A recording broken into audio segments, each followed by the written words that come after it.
Globally speaking, the vast majority of trafficked human beings are women and girls. And women and girls remain the main victims of sexual exploitation. Austria is often viewed as a safe and a stable country in Europe, but it is also a destination and a transit country of human trafficking. What regional dynamics in Central Europe currently shape the trafficking patterns and the vulnerabilities of women? For listeners who are not familiar with the organization, who is LEFÖ IPF? So lefoe IPF is the intervention center for trafficked women and girls. We are a national NGO. We operate nationwide, although we are based in Vienna. We offer all our services nationwide. And we are under the umbrella of the big NGO LEFÖ, who has also other sectors, like for example lefoe Tampep, where we work with sex workers and educate them on their rights. And we also have a consultation center for Latin American women at LEFÖ. But we, lefoe IPF, we are the intervention center for trafficked women and girls. How do you define human trafficking today at LEFÖ IPF? So at lefoe IPF, we have our own definition of human trafficking, especially of female trafficking. And it is very similar to the definitions that we already have in the Austrian Criminal Code and also in the Palermo Protocol. But our own definition is more practice-oriented and more victim-centered. So one thing that we describe the definition of female trafficking in 3 ways, basically. The first way is when a woman migrates for work and she's being deceived or promised something, and then in the country of destination ends up in a forced situation. That would be the first definition that we have. And the second definition is if a woman has to offer certain services due to her lack of access to rights or lack of access to protection. And then the third definition that we have is when women are deprived of their integrity or dignity, for example, but not only, by her employers. And these 3 forms of definitions that we use are, like I said, something that we experience in our everyday work. And then, of course, when we give our consultations to our clients, to our women, then of course we also use the legal definition of section 104a of the Austrian Criminal Code. And this is very similar to the international document, to the Palermo Protocol, because it basically, the definition is of course for lawyers, and it has it needs 3 requirements. And the first requirement is the action, then the means, and then the purpose. So the action can be, for example, the transport, the harboring, and the recruitment of a person. Then the means can be fraud, force, deception, or violence as well. And then the purpose is always the purpose that the perpetrator wants to achieve by exploiting the woman. For example, the purpose is very often sexual exploitation, but it can also be labor exploitation or also any other form of exploitation that is in the Palermo Protocol. What is the Palermo Protocol, and why is it so important in the role of regulating and identifying victims of human trafficking? So the Palermo Protocol was the first international instrument that has been written and being published in Palermo. It was the first time that the international community got together and acknowledged human trafficking as a severe human rights violation.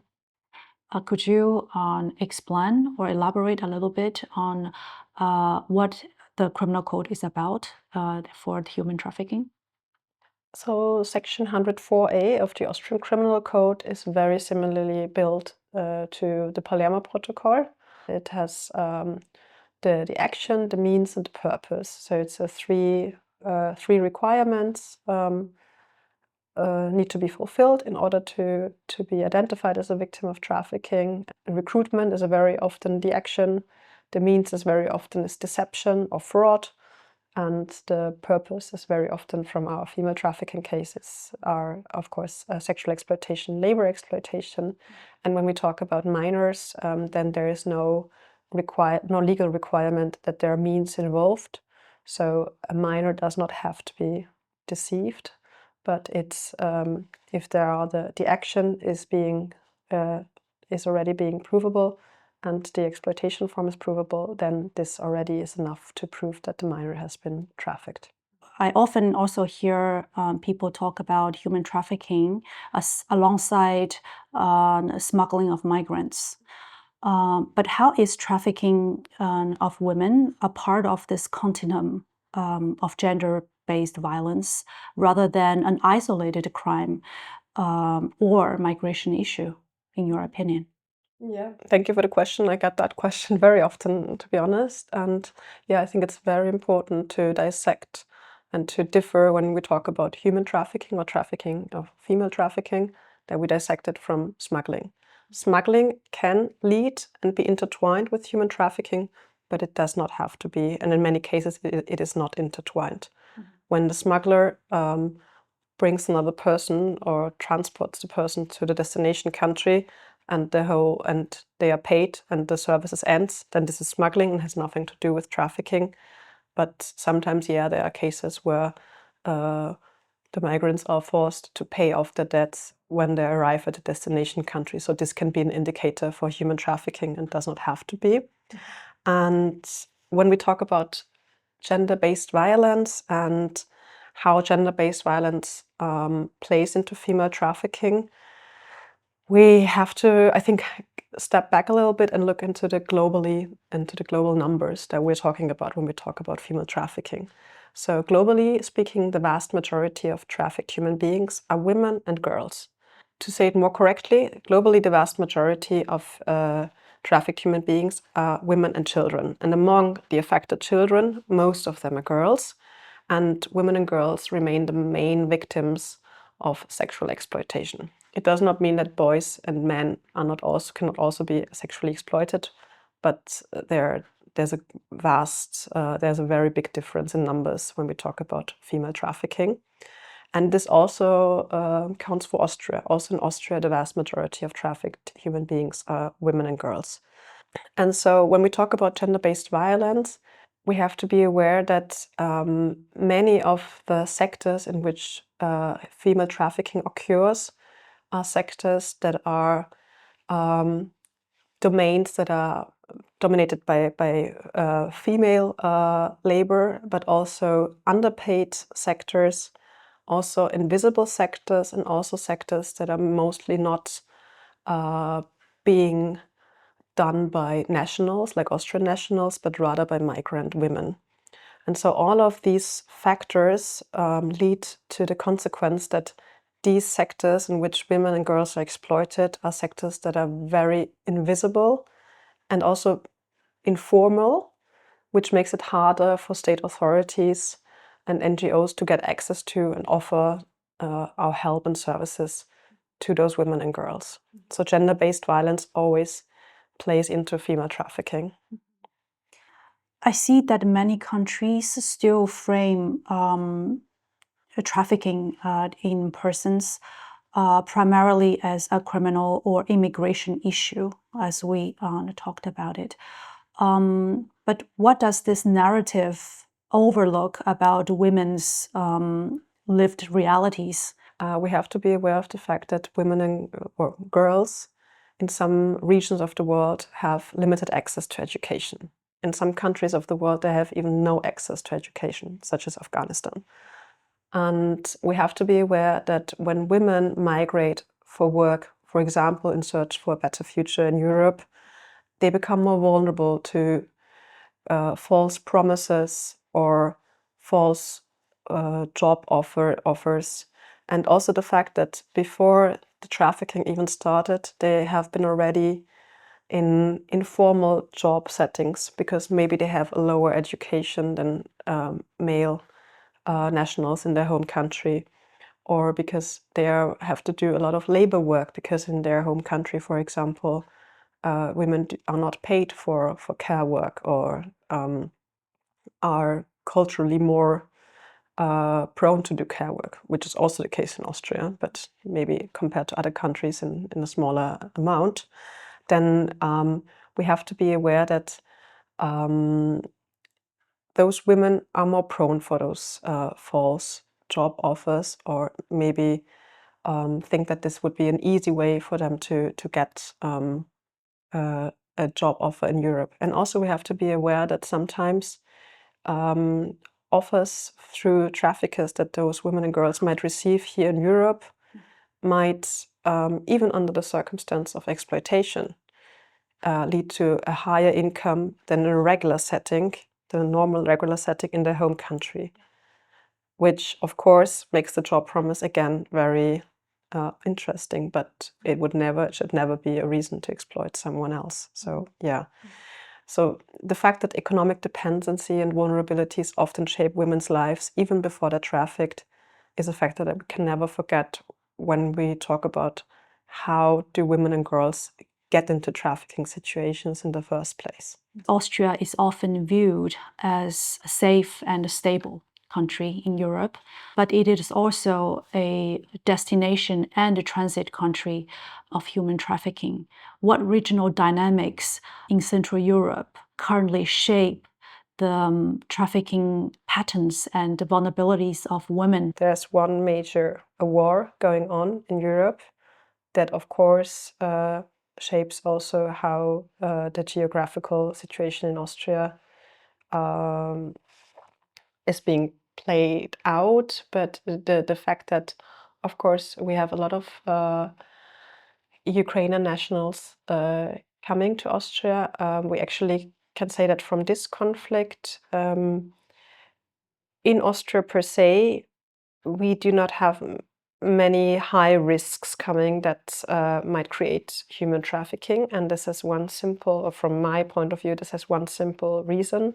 And the reason is that when the full invasion started in Ukraine, the Austrian authorities and the government allowed legal migration from Ukraine to Austria, and there was a whole information campaign, a public information campaign from the government and also from LEFÖ to Ukraine nationals.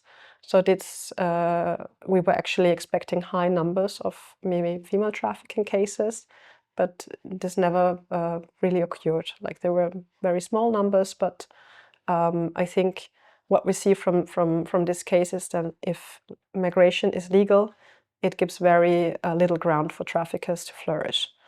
But then again, when we talk about the situation in Central Europe in general, the economic pressures create high demand for cheap and flexible labor.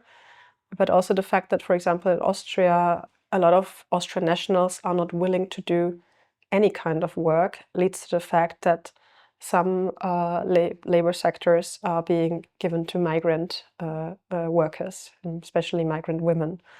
So when we think about Austria in general, and how Austria's geographical situation is being looked on from a Central European perspective, we have to be aware that, of course, Austria is an aging society, and we do not have enough workers who can work in care work. So this, of course, also creates a high demand for cheap labor, but also informal labor, because care work very often takes place in private homes. And these are places where state authorities do not go, like I said, like compared to sex work. It's not where the police do their controls. And we think that this might lead to high numbers of, or dark figures for female trafficking happening in care work. You mentioned that there are these invisible sectors and sectors that are particularly prone to exploitation of women. Mm-hmm. What are they in Austria? Can you make a few examples? Mm-hmm. So the main sectors in Austria are, of course, the sexual services that women offer. That's where sexual exploitation can happen. But also the hospitality sector, the care work sector, and also where, for example, health work is being performed in informal settings such as private homes, and then also in more smaller numbers the agricultural sector. But there we're talking about smaller numbers compared to male exploitation. I would like to dive into the experience of a typical victim of trafficked women. What vulnerabilities do you most commonly see in this group of women? Migration itself is not a vulnerability per se, but it can lead to vulnerabilities, especially if the situation if legal migration is not possible, then of course migration can become a vulnerability. Or for example, if the residence permits in a destination country are very complex to understand or very hard to gain, then also migration can lead to vulnerability. But migration itself is something that we, from a LEFÖ perspective, we actually welcome and see as something that is something that makes the society stronger and also has a lot of positive effects on our society in general. So what we see is a combination of structural vulnerabilities very often from our clients. So one thing is the fact that they have already, for example, have already seen gender-based violence in the country of origin, or have been exploited by it already in their home country, but also economic insecurities depending on the political or economical stability of their own home country. And then family pressure is something that sometimes plays into it, but not something that we see in every case.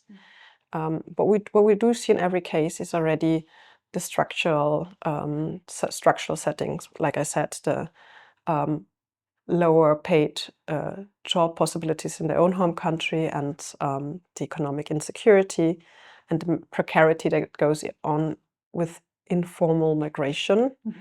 So when we talk about economic insecurity and also gender inequality, we have to be aware of the fact that they're very often deeply intertwined. So the fact that women in many countries of the world, especially when we talk about the global south, have lower job possibilities, sometimes within their own society, not always, of course leads to the situation that it does not mean that trafficking will happen 100%, but it can lead to a situation where trafficking can flourish. And especially if women, due to this situation, are more open to go into informal or irregular job settings, it makes it easier for traffickers to exploit them and hide invisibly. And this, of course, leads to the situation that trafficking can happen for a longer period of time. As you mentioned, this intertwined structure, inequalities, and economic conditions, how do they shape the ways that women are being recruited into these trafficking situations? So women are not always being recruited or coerced into the trafficking situation by individual circumstances. That's what we can say from the LEFÖ perspective. Very often it's structural circumstances. Like I said, the structural circumstances are the low paying jobs in their own home country and the low job possibilities, but or sometimes also the legal position in their own countries make it maybe harder for them to seek all the job possibilities that they might have. But the fact sometimes individual circumstances can heighten the vulnerable situation. For example, what we have seen in some cases that we had in the last few months were situations where women also had an individual circumstance that made them more vulnerable. For example, they have lost the job that they had before. That was already not a perfect job or a very well-paid job. Or for example, they have lost their husband who has died, for example, and then from one day or the other, from one to the other day, the woman becomes the sole caregiver for the family, and this makes her more vulnerable. But again, when we talk about these individual circumstances, it is always intertwined in the gender-based structural combination. You can never dissect those two, because they already had shaped women's lives before the individual circumstances had happened before. In the experiences of LEFÖ, what kind of specific methods do traffickers use to trap or maintain control over these women victims? So our experience from LEFÖ IBF is that there are certain indicators always that can lead to the fact that somebody, or can lead to the conclusion that somebody is being exploited. And one of the main indicators that we always use also in the trainings that we give to authorities or other NGOs is that we say the confiscation of the travel documents, such as the passport. That's something like that happens in nearly every case. But it's an indicator. It does not have to be fulfilled. If it's not fulfilled, it can still be a case of trafficking. But that is something that we see extremely often. When we talk about sex workers, we also see that their health documents are being confiscated or locked away, and though they need the health documents to show to any state authorities when they're being controlled or something like that. And then what we see is threats. Threats is something that can happen in a small way and can happen in a higher intensity. When we talk about the perpetrators in human trafficking, we have to be aware that they are most likely working and operating within a criminal organization. They're not working by themselves. So that behind them is a criminal organization. So the threats that they make have to be seen in that light.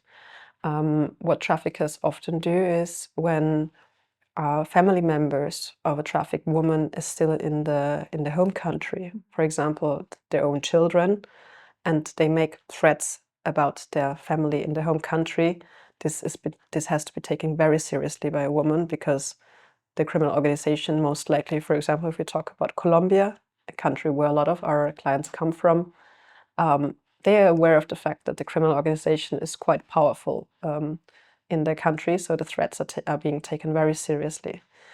Then when we talk about the psychological pressure that the women are being put under, that's also something that doesn't happen accidentally, but that traffickers use deliberately. So what traffickers do very often is that first they give a job offer to someone, ask the woman to come to Austria, for example, and tell her that she can work here regularly. When she's here, then she finds out that actually she had the right to enter to Austria with a visa, but she was never allowed to work here regularly.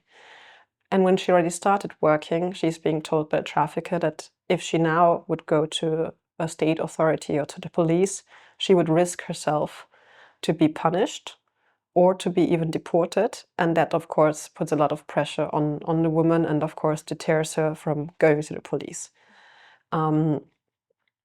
Actually, in the international law, there's a principle that's the so-called non-punishment principle that is given to any victim of trafficking. So if a woman would come to the police and she has done something illegal or irregular because of the trafficking situation, she will not be punished.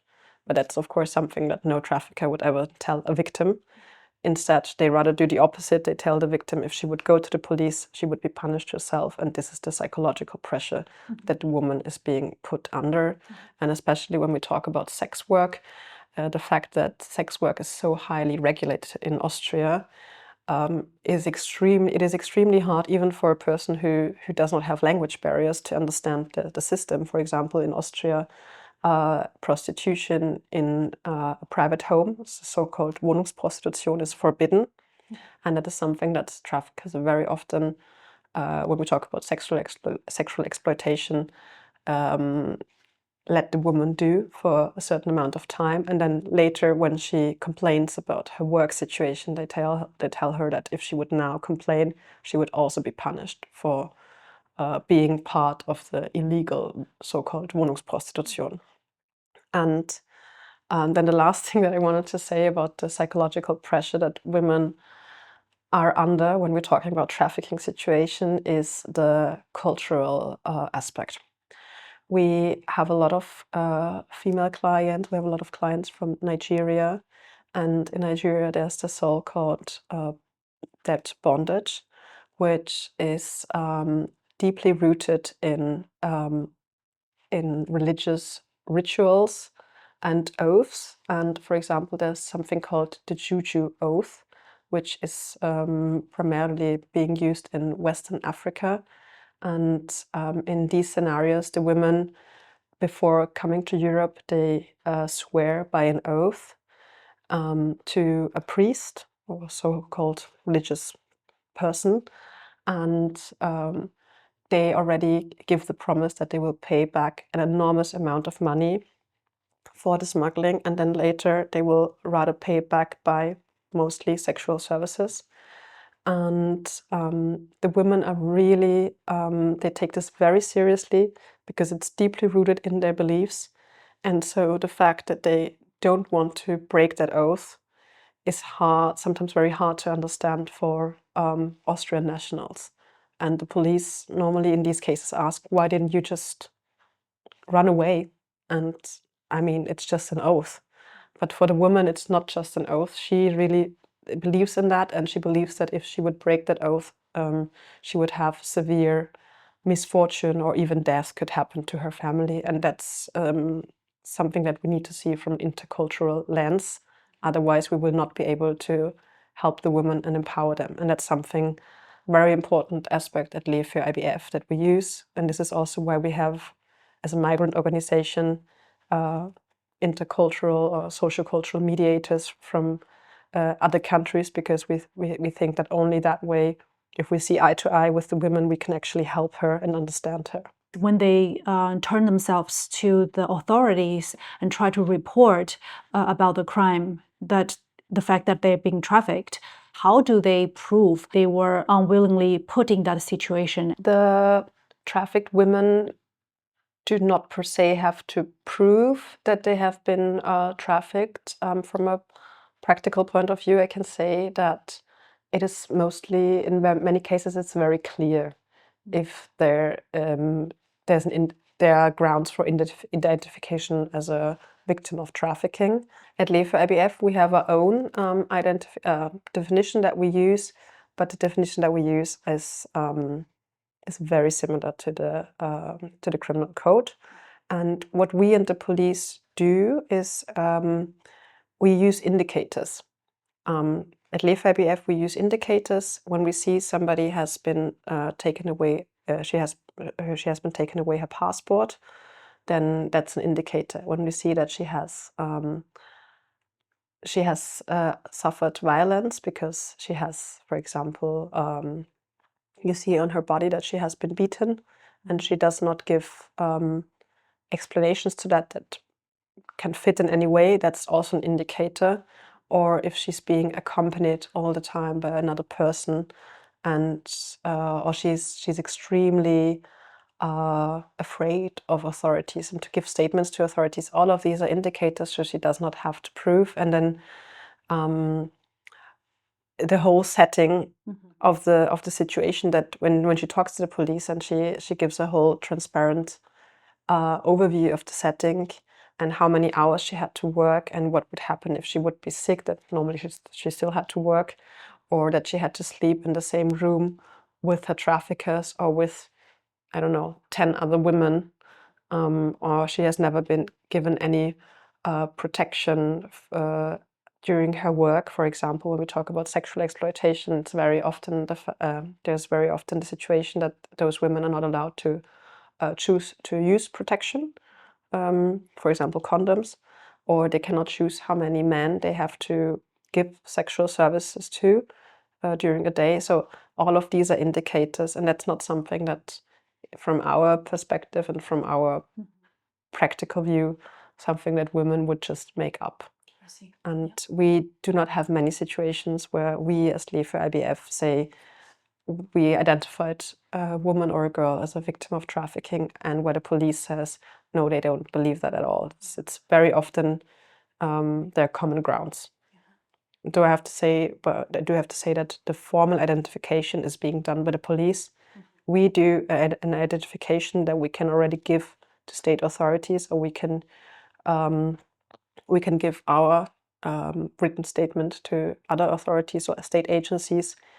But when we think that there are even just small grounds for a person to be trafficked, to have been trafficked, then we already give her all our services, and she can get consultation from us. So it's through observation and assessment according to these indicators, both at the LEFÖ and also by the authorities, that they would determine whether this is a human trafficking case. Exactly, and with the important difference that the trafficked woman does not have to talk to the police. If she does not want to, we will give her all of our services, irrespective of the fact if she wants to give a statement to the police or not. When a woman who is experiencing the possible situation of trafficking, when they begin to consider like escaping from her situation, what are the first steps for them to take? From how we experience female trafficking in Austria, when we talk about escaping in the context of human trafficking, it's not something that we very often see, like the formal act of escaping, because it also creates the view, and that sometimes also state authorities or judges have, is that a woman is being kept somewhere physically. She's being held in a room and not being let out. And this is something that's not very consistent with how we see female trafficking in Austria. It might be different when we talk about human trafficking, for example, in Libya or in other countries of the world, but in Austria it's not very often the fact that somebody is being held in a room and kept hostage. So normally she does not never really run away. I think it's just when the burden becomes too high. Sometimes, like I said, when the what she has experienced is too violent, then she might leave. But from our numbers, I can rather say that in many cases that we have, or most cases that we have, it's actually a state authority that identifies her. That a human trafficking victim identifies themselves. That's not very often. That's not something that we see very often. And how do the authorities identify on a person that is a victim of trafficking in this case? Are they the police, or are they what type of authorities also? It can differ. It's very often the police, actually, and it has to do with very often to do with sexual exploitation. So when we talk about sexual exploitation, we have to be aware of the fact that in Austria, sex work is highly regulated, and there are a lot of routine controls being done by the police to certain establishments or certain areas, for example, in Vienna, but also nationwide. And through the routine controls, they could identify a victim of trafficking. And sometimes it also happens through like state authorities, such as the asylum authority, the so-called BFA, Bundesamt für Fremdenwesen und Asyl.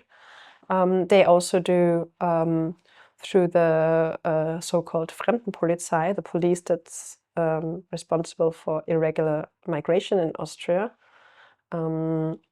They can sometimes suspect that somebody is they go into restaurants and see if everything is being done up by the code. And if it's irregular, sometimes they can also find that a woman is being exploited during the day in the restaurant through labor exploitation, and in the night through sexual exploitation. And what is a very common indicator if people run away. When people run away, sometimes, it can lead to the fact that maybe there's something to ask here. Why did they run away? It's the fact that somebody is being is working irregularly does not mean that she or him are doing that voluntarily. And then another authority that very often identifies victims of trafficking are, for example, the state agency BBU, which offers legal support for asylum seekers and also for foreigners in Austria.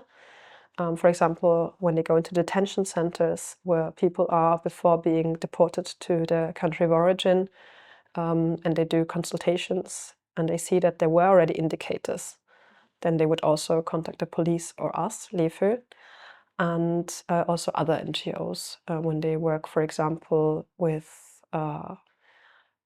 sex workers and their health rights. Then they are already being trained and they know what indicators are that they have to look out for.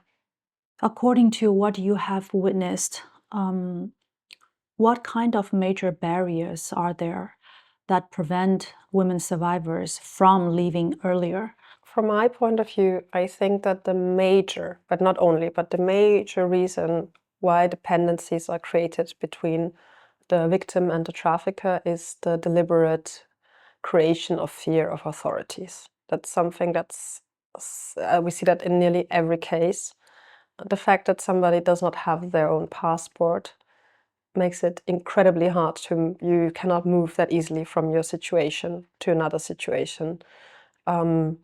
And also the fact that they are so fearful of going to an authority and saying that they have been exploited and being afraid that they might go into detention center and being deported, or really the fear of the threats that were already spoken against them, and the idea that something might happen to their own families back home is something that strengthens this dependency. But from what I see is very often the fear or the pressure is very often created in the head. So it's a mental dependency rather than a physical one. When somebody is in a vulnerable situation and, for example, has already no money back home and is already expected to send money back home, or was already in a very violent situation maybe before being trafficked, they often think that they have to endure more than others. I think the dependency is rather, the pressure grows up rather in the mind than in a physical confinement.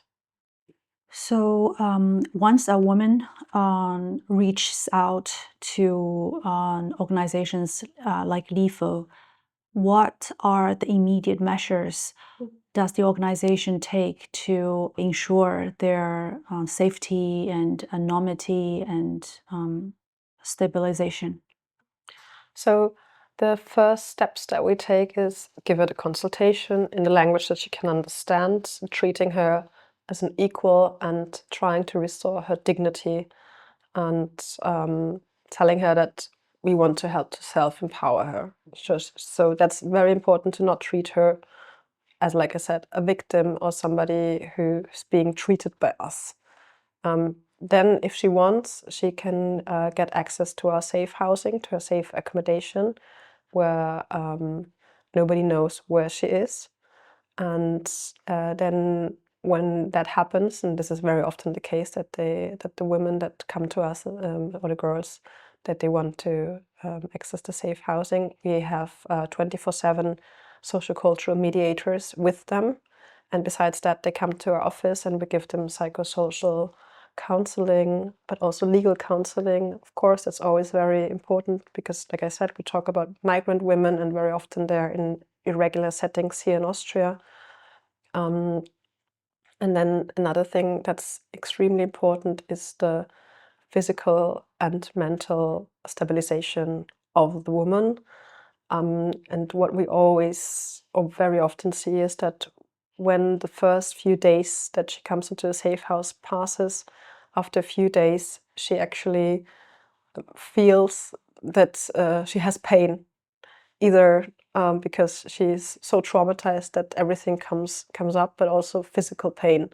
And because of the incredible stress that she was under during the trafficking situation, she actually did not really felt that or could not feel it. And so what we do offer is accompaniment. We accompany her to medical services, and that is also irrespective of the fact if she has a legal status in Austria, if she has money or not. We have cooperations with other NGOs, so we can ensure that she gets treatment, that she does not have to pay for her medical bills if she does not have the means to, and that she receives medication if she needs that. And sometimes in severe situations, it sometimes happens that when the women come to us, that they actually for the first time realize that they are pregnant.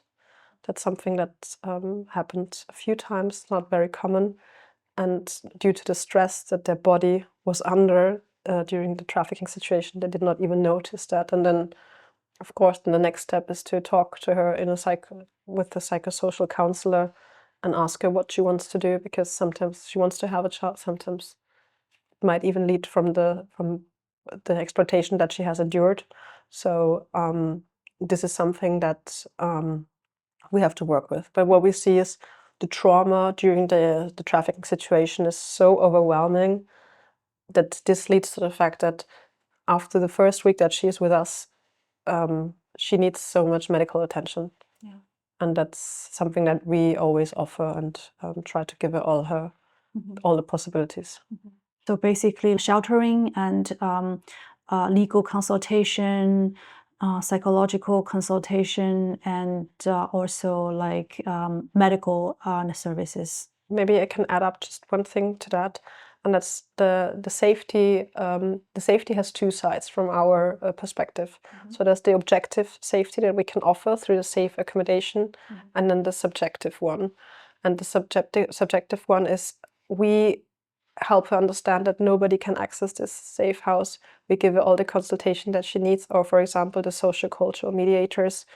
After a few weeks, after she's allowed to, maybe she is always allowed to leave the housing, but we always, at the beginning, we ask her to stay in the apartment because it makes more sense for her safety. We also accompany her, for example, around the apartment, so she get a sense where she is and what are the houses, where could she go to, and she has all the telephone numbers, so it helps her to rebuild her own safety feeling. Yeah. And that's very important for us, not only that it's objectively there, but that also she can feel safe. Yeah. And then how about after exit? Like what kind of support that LEFÖ has been offering to these survivors? So after the immediate steps, it depends on the decision of the woman. So again, we give the psychosocial and legal consultation, and also we can accompany her to legal specialized lawyers if she needs that, which we also have cooperations with. And then she can decide if she wants to make a statement with the police, because it is a criminal offense, human trafficking. And if she decides to do that, then the police invites her to an interrogation where we accompany her we go with her. We can also offer her to be psychosocial court supporters, which is something that which means that we are also with her during the whole trial, and we also have a role during the whole trial by supporting her. And we also offer her then the lawyers that would help her in her criminal or civil case. When the police take her statements, then they can give it. They have to give it to the state attorney, and their state attorney has then to decide if there could be made a trial of, yes or no. Most likely, we're talking about criminal trials, and then it depends on the case. If there has been any grounds that Austria is responsible to process that case in Austria, most of the times the state attorney will do so. Yeah, so this is the one situation when she wants to cooperate or give a statement to the police. And if she does not want to do that, she can still get all our services. But the problem might be if she is a third country national and she has no regular status in Austria, then it's very hard for her to stay with us due to the legal situation. It is not that easy to not make a statement with the police if she's a third country national. For European citizens, it's a bit different. but these are the possible steps that she can take. I see. What actually happens after a survivor is identified? Could you please walk us through the victim protection mechanism in Austria, please? So when a victim is being identified through us, lefoe ABF, like I said, what we offer her is she can either make a statement at the police or not. If she makes a statement at the police and the police also identifies her as a victim of female trafficking, then what she can do is she has the right to apply for a special protection under Section 57 of the Austrian asylum law. It's a special protection status for victims of human trafficking. And she can make that application at the BFA, the asylum authority in Austria, Bundesamt für Fremdenwesen und Asyl. And while her criminal proceeding, her criminal trial is ongoing, because the police gave her statement to the public prosecutor, she's in a pending state for her asylum protection, special protection status under Section 57. The Section 57 has the requirement that in order to be given to a victim of trafficking, the criminal and or the civil proceeding has to still be ongoing. Either one of them, doesn't have to be both. And when the proceeding, the trial in front of mostly it's the criminal court ends, for whatever reason, for example, it can end because the court has been so fast and the traffickers have already been persecuted and already been trialed. Or it can be because the trial stops because for whatever reason the trial should not be processed in Austria, but rather in another country where, for example, the main exploitation form has happened. Then the right of the woman to receive the special protection status also is not given any longer, because like I said, it's a requirement. So this is from a lefoe ABF point of view, as a victim protection center, a very unsatisfactory situation for us, because it means that in some cases the women might not receive the special protection status due to reasons that have nothing to do with her, but she gave the statement to the police under high personal risk, because like I said, traffickers are not often solely acting persons, but are rather acting and organized within criminal organizations. This is a very unsatisfactory situation for a woman. But what she can then do is she can also apply for asylum or subsidiary protection under the asylum law in Austria, but she has to meet the individual criteria for that. So if she comes, for example, from a safe country, subsidiary protection is not that easily attainable. And as a lawyer, I can say that from my point of view, or from my experience, there are not many case laws given in Austria where somebody has received asylum just merely because she or him has been a victim of human trafficking. So this is a bit of an unsatisfactory situation.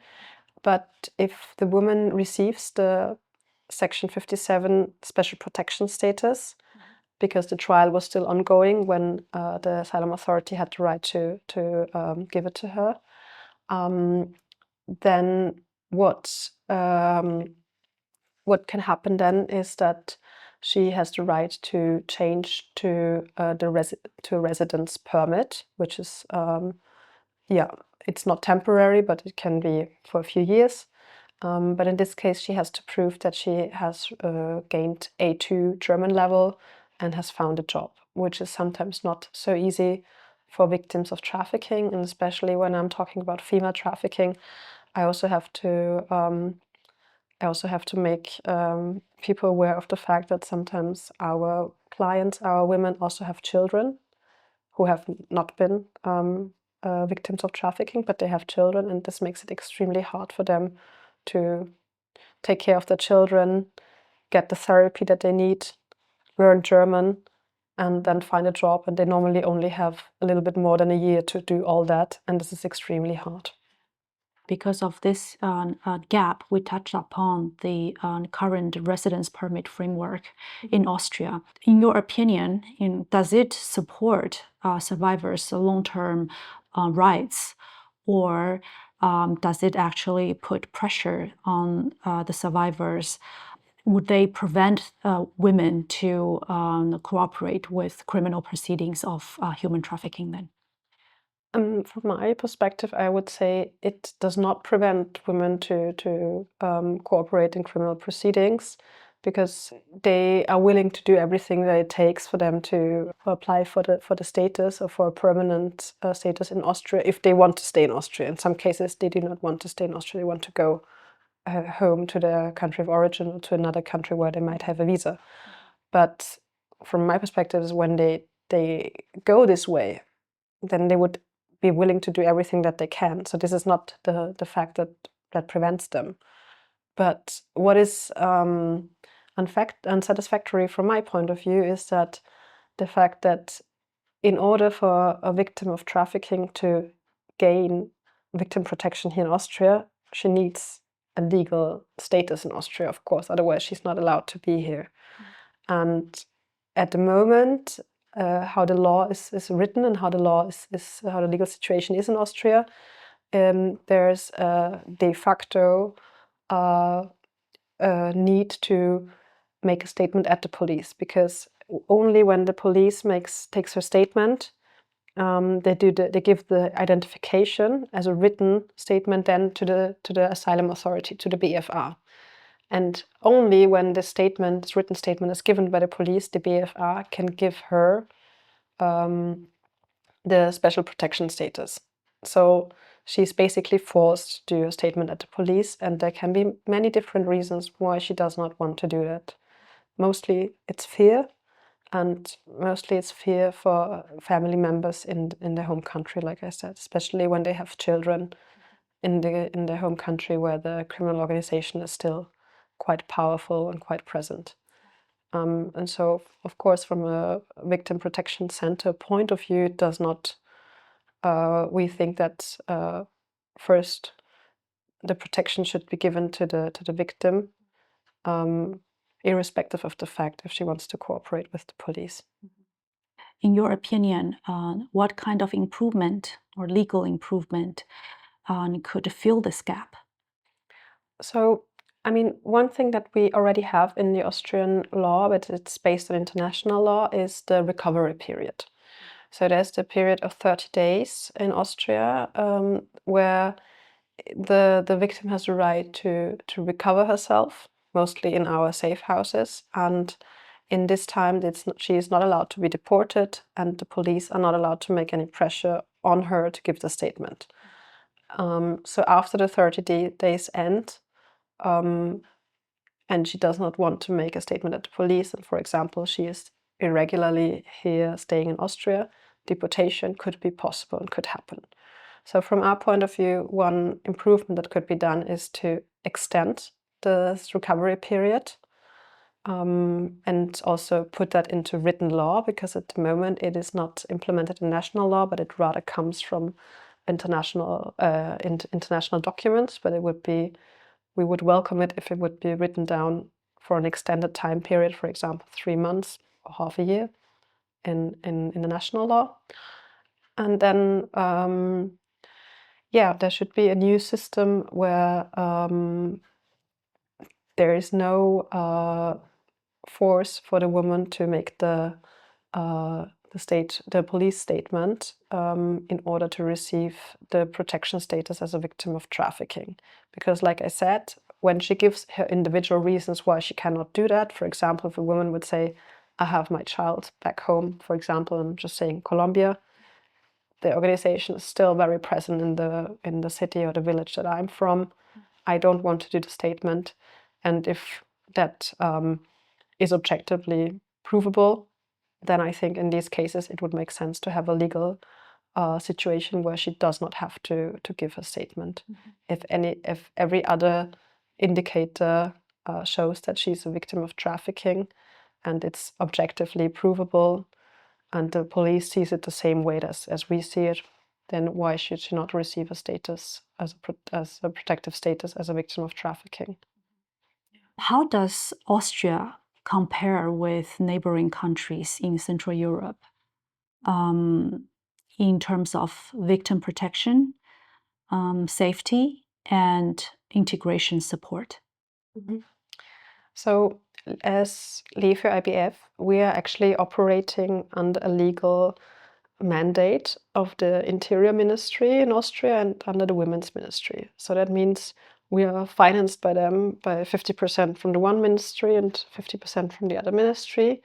And it means that we are operating under this legal mandate. So it's written down in national law that there has to be an intervention center like us that offers these services to the women. So that already gives us the unique situation that we do not have to fear for funding per se.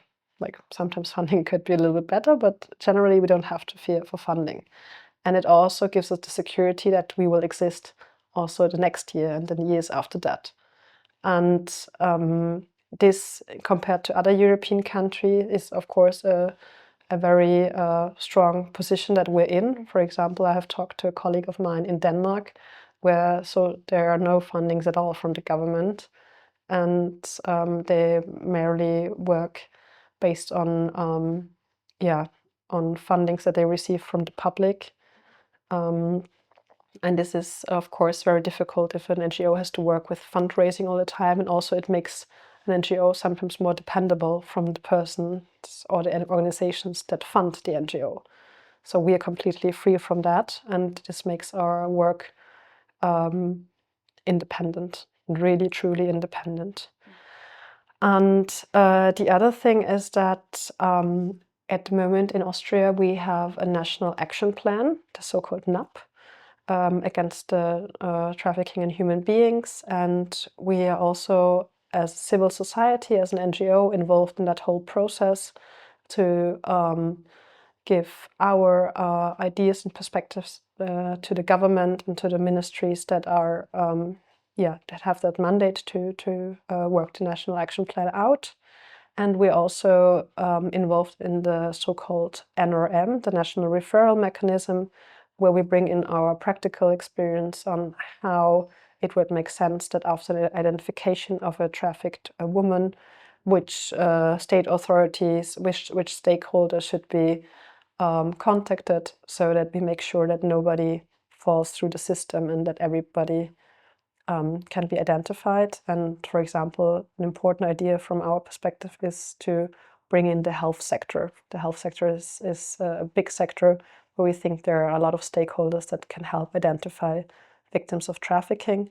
And we are at the moment involved in this national referral mechanism structure. And that, of course, I'm not sure if in all the other European countries, NGOs are that highly involved. And that gives us a unique position, and we're very thankful for that, of course.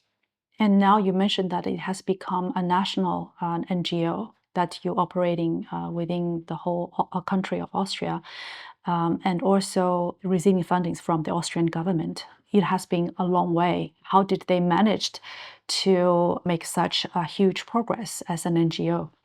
There was also a gap for a migrant organization within Austria. There were not many migrant organizations, and there were not migrant organizations who were also feminist.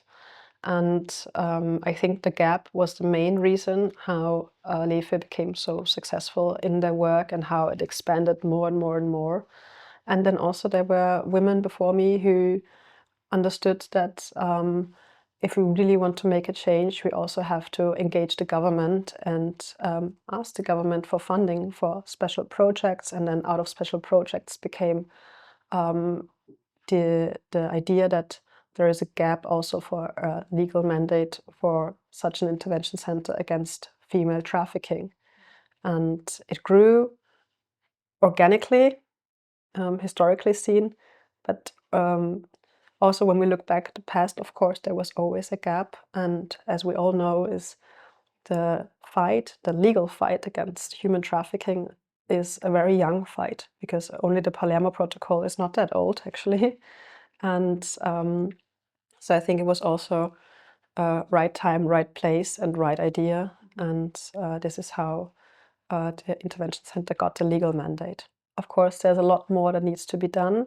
As we see, human trafficking is evolving in every terrible possible form that we could think of. Digitalization is something that is happening, involvement of minors, recruitment of more boys, more girls is something that is happening, and we need to stay sharp, we need to stay aware, and there are still a lot of things that need to be done, and we will need the government support on every step of the way still.